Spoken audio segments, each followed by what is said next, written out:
Bonjour à tous, c'est Mandy et bienvenue sur Mandy Lights Up. Aujourd'hui, je veux vous parler d'un sujet qui me tient vraiment à cœur, l'accouchement difficile. Il y a quelques années, j'ai vécu un accouchement qui m'a profondément marqué. C'était loin d'être l'expérience magique de rêve qu'on m'avait vendue, malheureusement, mais c'était la mienne. Et pendant longtemps, j'ai gardé cette douleur et je me suis dit simplement qu'il fallait juste passer à autre chose. Mais j'ai appris que parler de cet événement traumatique, l'accueillir, c'était une étape essentielle pour se sentir en paix avec soi-même et surtout que ça ne ressurgisse pas plus tard. Dans cette vidéo, je vais vous partager mon parcours et pourquoi il est si important d'oser en parler. Si ce sujet vous touche, restez avec moi, prenez un moment pour vous et let's light up cette conversation ensemble.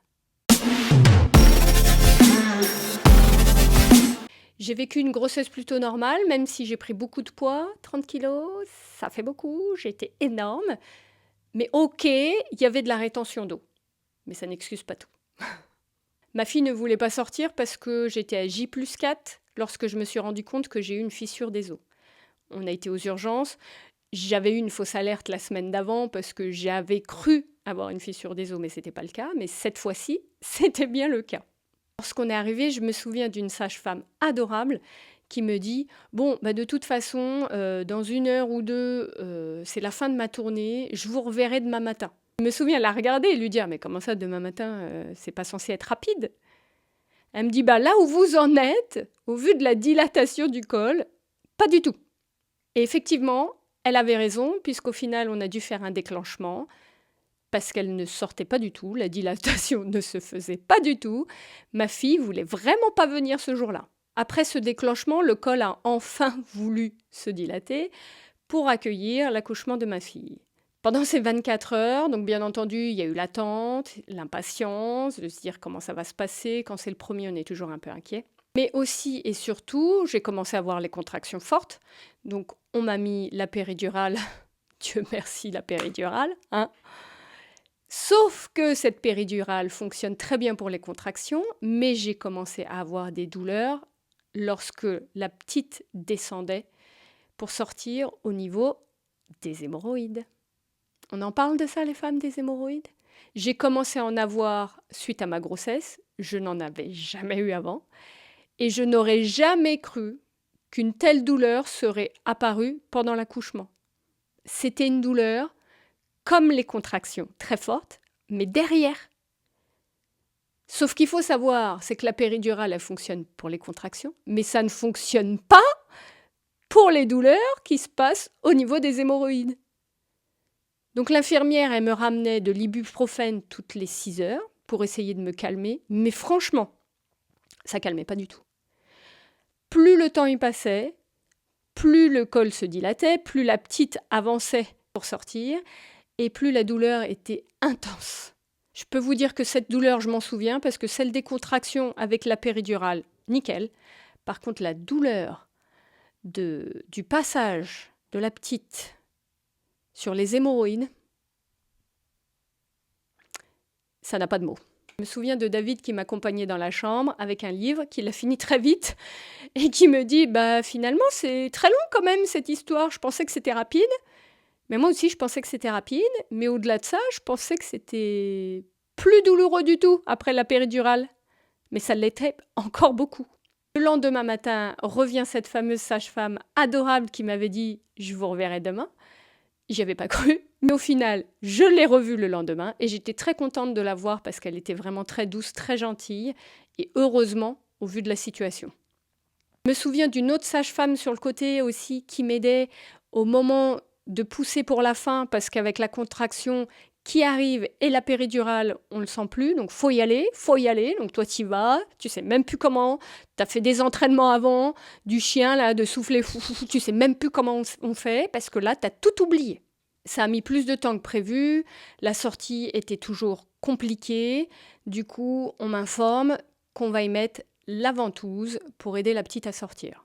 De toute façon, je me dis qu'on n'a pas le choix, ça se complique, il faut y aller, il faut bien qu'elle sorte à un moment donné, on est en plein travail, on n'en peut plus, ça fait 24 heures que j'attends, j'ai eu mal partout, vas-y sors, je ne sais pas comment tu veux le faire, mais aide-moi à ce que ma fille sorte.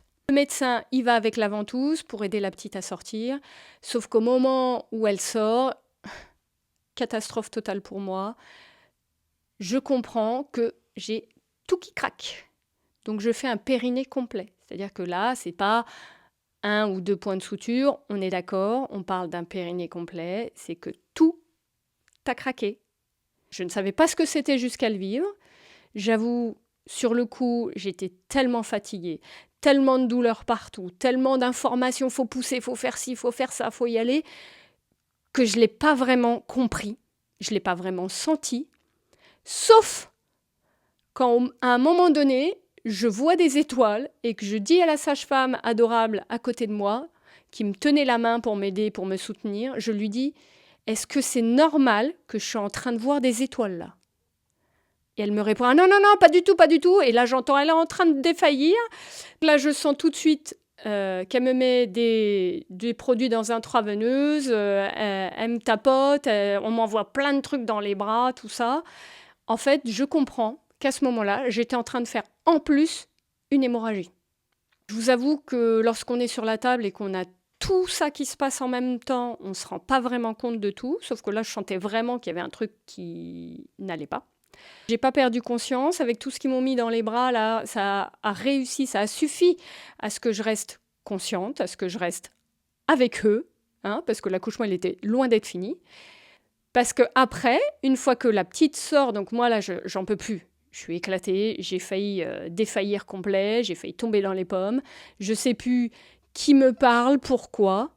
À ce moment-là, je sens une main qui rentre dans tout mon corps et qui trifouille là-dedans. Mais je crois que c'est déjà franchement, l'hémorroïde, la douleur, c'était quelque chose, malgré la péridurale.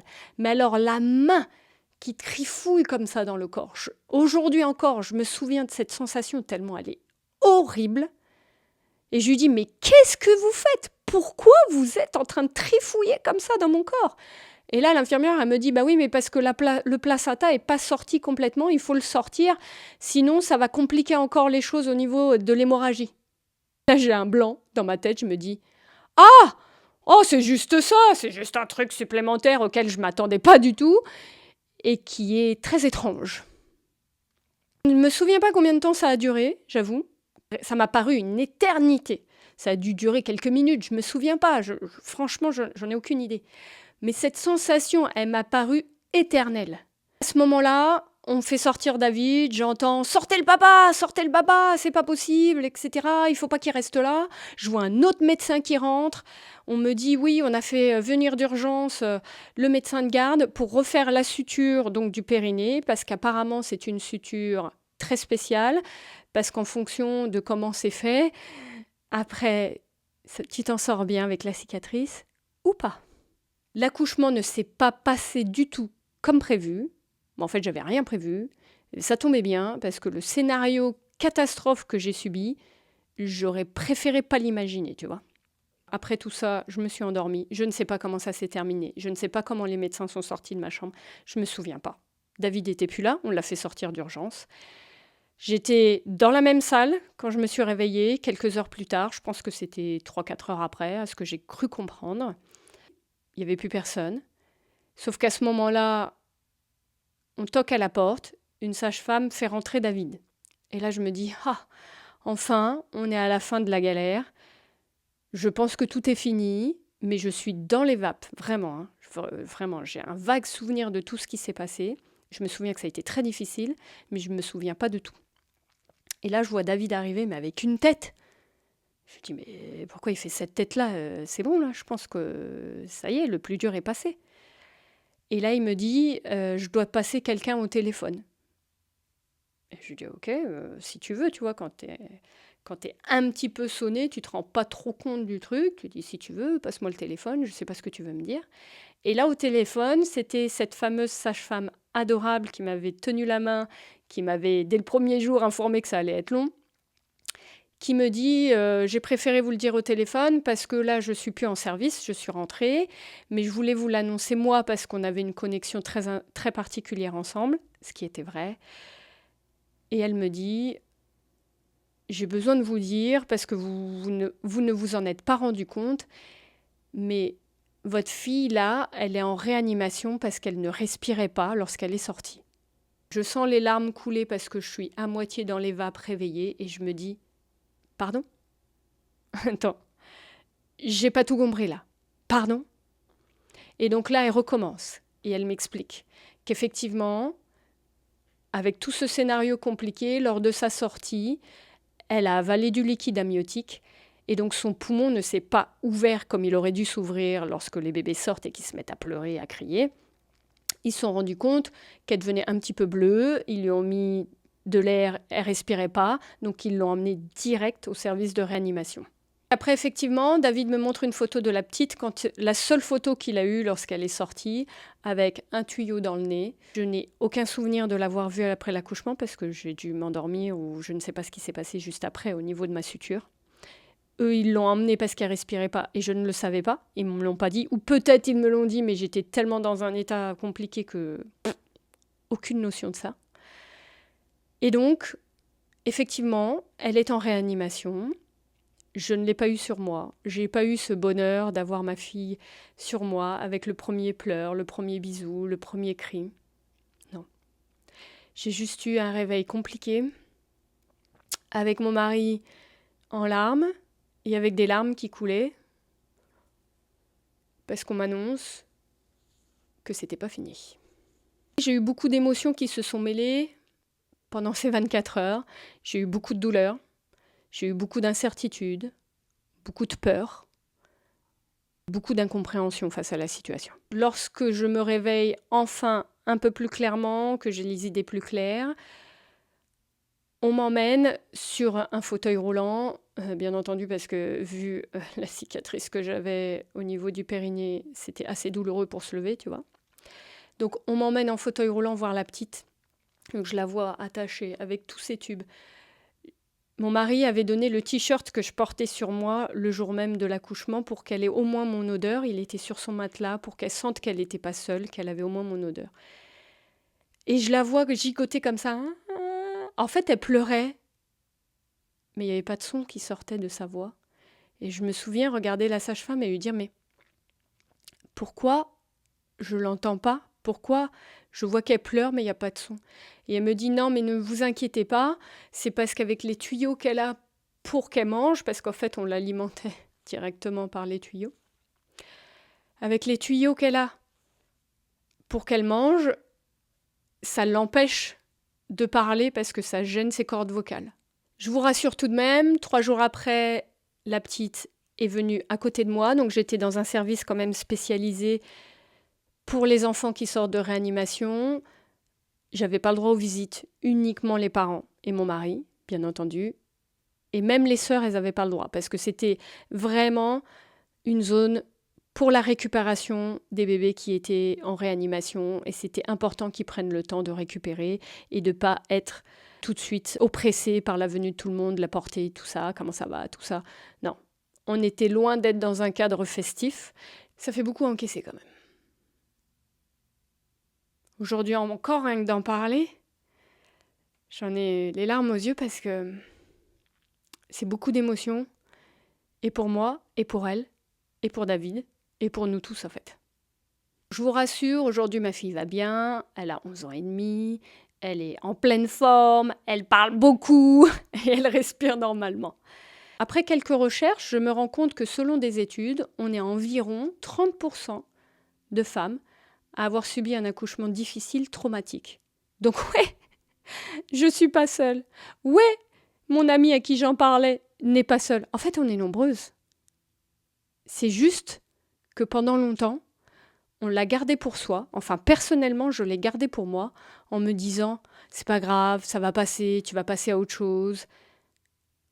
La vie continue, tout va bien. » C'est le cas, la vie continue, tout va bien, on est d'accord. Mais j'avais pas mesuré l'importance d'en parler. Parce qu'à partir du moment où on commence à en parler, ça veut dire qu'on accueille ce qui s'est passé, on accueille l'événement, et il y a des émotions qui commencent à sortir, il y a des énergies, des vibrations qui commencent à sortir, parce qu'il faut surtout que l'émotion circule. Il faut surtout pas qu'elle stagne à l'intérieur. Cette douleur, cette émotion, cette sensation, il faut que ça sorte. Il faut que ça sorte parce qu'une fois que ça sort, ça recircule librement à l'intérieur de soi. Pendant longtemps, j'ai cru que j'avais raté ce fameux moment magique d'accouchement et ce fameux moment de recevoir ma fille sur moi avec les premiers câlins, premiers cris. J'ai cru l'avoir raté, mais en fait pas du tout. En fait, j'ai vécu une expérience différente. Et cette expérience fait qui je suis aujourd'hui. Pourquoi c'est si dur d'en parler ? Je dirais simplement parce que la société nous impose ou nous montre les accouchements féeriques d'un ventre parfait, d'un accouchement en moins d'1 heure, d'un accouchement, le bébé il est sur toi, il est trop mignon, il est trop chou, il te fait son petit cri, tout le monde est heureux, tout le monde est joyeux, tout le monde pleure. Et ben non. Parfois, ça ne se passe pas comme ça. Mais je pense qu'effectivement, le côté féerique, magique que ça apporte dans les films, dans la société, dans les standards, ça joue beaucoup sur le fait qu'il est plus difficile d'en parler lorsqu'on vit totalement l'inverse, parce qu'on se sent un peu décalé par rapport à la majorité des gens, on se sent peut-être pas comprise, on se sent peut-être pas légitime de dire mais moi j'ai pas vécu ça. Moi, si j'en parle, si j'y pense là maintenant tout de suite, ça me donne plus envie de pleurer de tristesse que de pleurer de joie. Je pense que ça y joue beaucoup. Aussi parce que maintenant on est de retour à la maison, parce qu'on a son bébé et que il faut apprendre à vivre avec son premier enfant. On est d'accord que le premier enfant, ça déménage, ça te retourne le cerveau parce qu'au final, on est sur un nouveau rythme pour soi, un nouveau rythme pour le mari, un nouveau rythme pour l'enfant et un nouveau rythme pour retrouver le travail après. Ouais. Donc finalement, je pense qu'on se dit aussi, bon allez vas-y, on y va, j'ai pas le temps de chouiner parce que il faut que la petite elle mange, il faut qu'elle dorme, il faut que je comprenne pourquoi elle crie, il faut voir l'évolution, la croissance, il faut voir que tout se passe bien, il faut en même temps penser à nettoyer la maison, penser à se préparer, se doucher et pas rester en robe de chambre toute la journée. Donc je pense qu'au fait, on est tellement bousculé par l'arrivée du bébé au sein du foyer qu'on se dit aussi, bon bah ouais c'est vrai, ça a été très difficile pour tout le monde, mais on va passer à autre chose et on va oublier cet épisode. Mais non. Mais non. Au final, non, parce que tu l'oublies pas. Et bien au contraire, si tu le gardes en toi, il va ressortir plus tard, mais il va ressortir d'une manière où tu vas te prendre une claque dans la tête, tu vois, tu vas pas t'y attendre et tu vas te dire « Mais pourquoi je ressens ça maintenant ?» Mais parce qu'au fait, c'est resté dedans beaucoup trop longtemps. Il y a aussi peut-être, je pense, une part du jugement des autres. Bon, je vous avouerai qu'aujourd'hui, la preuve y est, j'en ai rien à faire.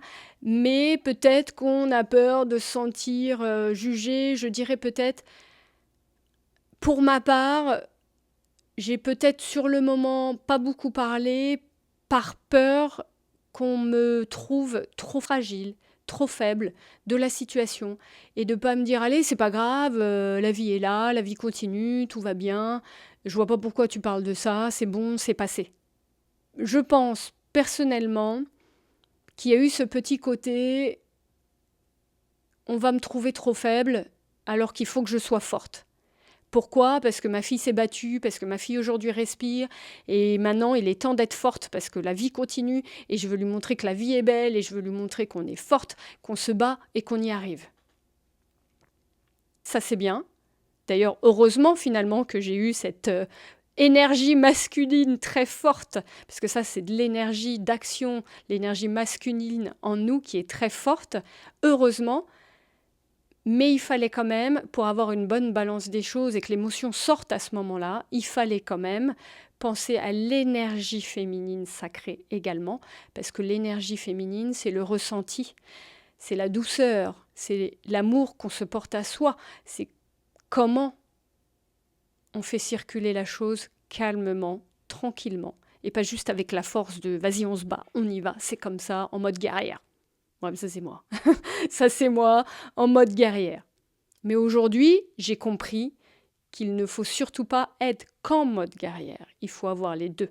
Il faut et ressentir, et libérer, et agir en mode guerrière. En fait, il faut les deux. Aujourd'hui, c'est la guerrière calme, la guerrière paisible. Pas uniquement la guerrière à l'affront, mais la guerrière qui sait ressentir les choses, qui sait les vivre, qui sait les libérer et avancer au bon moment.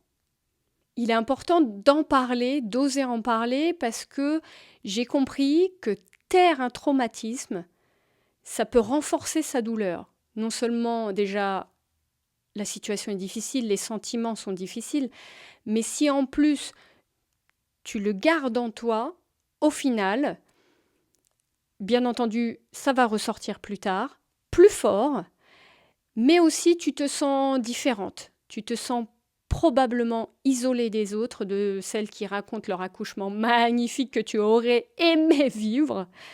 Tu te sens peut-être incomprise, peut-être pas à la hauteur de ce que la société attend de toi. Tu vois, c'est des sentiments qui sont pas légitimes, c'est des sentiments qui sont pas du tout agréables à accueillir.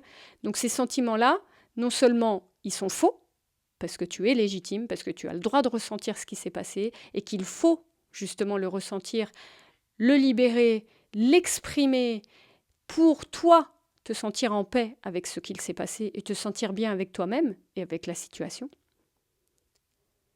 Il faut oser en parler. Ce que j'en ai appris, c'est que pour accueillir ce traumatisme, il est important d'en parler à qui que ce soit autour de toi, à qui tu as envie d'en parler, à qui tu te sens bien d'en parler. Donc ça peut être ton conjoint, ton mari, ça peut être ta famille, ça peut être tes amis proches. Et si besoin, vraiment, ça peut aussi être un thérapeute. C'est important de libérer ses émotions, c'est important de faire fluctuer ces énergies, qu'elles sortent pour pouvoir circuler de nouveau, correctement et librement. J'ai découvert aussi que pratiquer la pleine conscience, c'était très important pour calmer l'anxiété. Si tu peux te sentir anxieuse parfois dans certaines situations, parce qu'au final, c'est des conséquences d'un traumatisme, d'être anxieux, ça peut être dû à ça. Si tu ressens que c'est le cas, je t'invite à pratiquer la pleine conscience, c'est-à-dire à respirer en pleine conscience pour revenir au moment présent. Parce qu'au moment présent, voilà, t'es pas en train de penser à ce qui s'est passé, t'es pas en train de penser à ça ou en train de penser à ce que tu dois faire ou ce que tu dois penser dans le futur. Tu reviens au moment où tu es, au moment présent. Tu fais 2-3 respirations et ça te calme. C'est un exercice respiratoire qui permet de calmer, de revenir à soi en pleine conscience et d'accueillir l'émotion telle qu'elle est. J'ai aussi appris que c'était très important de faire du journaling, comme on dit ici aux États-Unis, c'est-à-dire de prendre un carnet et d'écrire un petit peu ce que tu ressens, tes sentiments. Tu sais, un peu comme quand tu étais petite et que tu as reçu ton premier journal intime et que tu écrivais ce que tu avais fait dans ta journée. En fait, c'est dommage qu'on ait perdu ça, parce que le journaling, je me suis rendu compte beaucoup plus tard, qu'il était très intéressant pour libérer les émotions. Parce qu'une fois que tu les écris, tu les ressens pleinement, tu mets un mot sur ce qui se passe en toi et ça libère les émotions. Ça libère ce qui est en toi et qui n'a pas lieu de rester en toi. Et puis aussi, il est important de comprendre qu'il faut être patiente.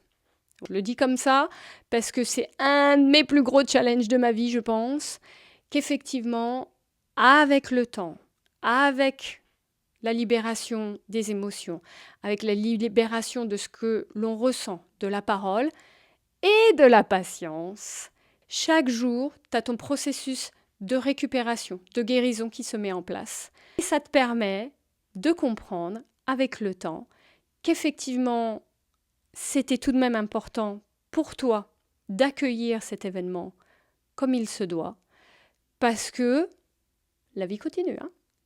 Accueillir ce traumatisme, pour moi, ça a été un petit peu comme tendre la main à cette Mandy d'il y a 10 ans en arrière et lui dire « C'est normal, Mandy, de ressentir toutes ces émotions, c'est normal de les vivre, c'est normal de les laisser circuler, c'est normal d'en pleurer, c'est normal, d'en être triste.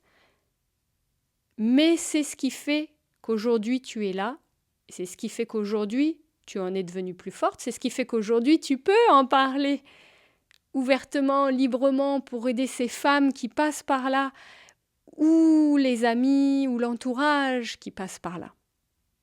C'est pourquoi ça me paraît important aujourd'hui d'expliquer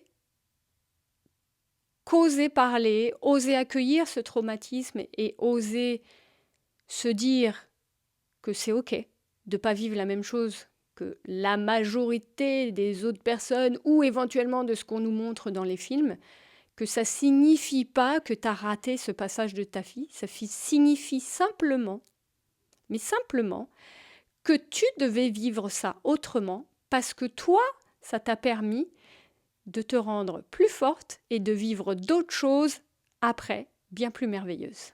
Je pense aussi que ça peut apporter une meilleure estime de soi, parce qu'on s'est dit, on a traversé cette épreuve, et au final, on s'en est bien sorti. Aujourd'hui, tout va bien, donc c'est le principal. Donc je pense qu'on est bien plus forte que ce qu'on ne pense. Ça nous permet également d'avoir des relations plus authentiques, donc une relation plus authentique, je trouve, avec soi-même, de ressentir pleinement et d'exprimer clairement ce qu'on ressent et qui on est vraiment. Ça permet d'avoir des relations plus authentiques avec les autres puisque finalement, ils savent qui tu es vraiment, ce que tu ressens. Il est important de se reconnecter à soi, de vibrer chaque émotion, chaque énergie qui est en soi, de libérer ce qui doit être libéré, parce qu'une fois qu'on enlève les poids, on se sent et plus légère et prête à accueillir les nouvelles émotions qui arrivent, mais aussi pour montrer qu'on est nombreuses à ressentir ce genre de choses. Nombreux pour les hommes parce qu'eux vivent d'autres choses, parce que ce sujet est particulièrement féminin, bien entendu, mais les hommes aussi ont des expériences traumatiques sur d'autres sujets. Et d'être plus reconnecté avec soi-même pour pouvoir vivre pleinement le moment présent comme il se doit, avec des énergies positives, avec des énergies d'amour et avec des énergies de joie. Mon accouchement difficile, traumatique, m'a permis de comprendre que de l'accueillir et d'en parler nous permet de transformer la douleur en force, en résilience, en courage et en réussite pour les prochaines étapes. Si vous portez ce poids, sachez que vous n'êtes pas seul et que chaque pas vers la guérison est une victoire. Surtout, libérez ce poids. Vous êtes aimée et vous êtes comprise. Dites-moi en commentaire, qu'est-ce qui vous a aidé à vous sortir de situations, comportements, événements difficiles? Qu'est-ce que vous avez vécu de traumatique, similaire ou pas du tout? Et quel est le bénéfice que vous en avez tiré? Et si cette vidéo vous parle, partagez-la pour qu'on brise ce tabou ensemble. Abonnez-vous pour continuer à illuminer ces sujets avec moi. Et surtout, n'oubliez pas que chaque pas compte sur le chemin de votre lumière. À bientôt!